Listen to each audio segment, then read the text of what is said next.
for you and for the state of Nevada? Having just visited our men and women in Iraq and Afghanistan, talking with them on a personal one-on-one level, I can tell you that their knowledge of the community support is critical to them doing their mission. That comfort, that understanding is so important for their well-being as well as for ours. That this community covenant is the actual official documentation of that support. So this is a very critical and very important thing for our men and women fighting for freedom. What sort of feedback did you get from our troops overseas? And what do you think they would think if they were here seeing this event? Well, I think first of all, they'd be very proud. They'd be proud that their families, their units, their colleagues, so to speak, are all joining together with their communities to support them. After years of not having support, not knowing what that support is, this kind of direct recitation of that support is critical for them. And last one, sir, with the sounding of this, what's the next step towards building our relations with the members of the military here in Nevada? Well, first of all, we have the opportunity now to join non-military, military organizations. As you know, I just signed the Nevada Military Support Team, which is headed up by Perry DiLoretto.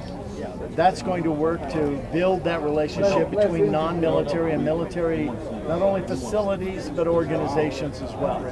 That is another critical part of this great support that we need to demonstrate for our men and women serving oversease. Thank you very much, sir. Thank you. I was Air Force too. Cool. Thanks for There you go. That's my question. Yes, my question stemming kind of putting some personal experience on this.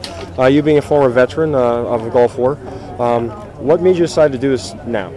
Well, I think first of all, having traveled overseas to visit our men and women in Iraq and Afghanistan, talking with them personally, I think it's critical for the continuation. We see today that these men and women are serving longer than at any other time in the history of the country. This is an 8-year effort so far, and after 2001 it doesn't look like it's going to be short. So in order for them to keep coming back and doing that job, it's important to know that their employers, their families, their community are critically supportive of their efforts.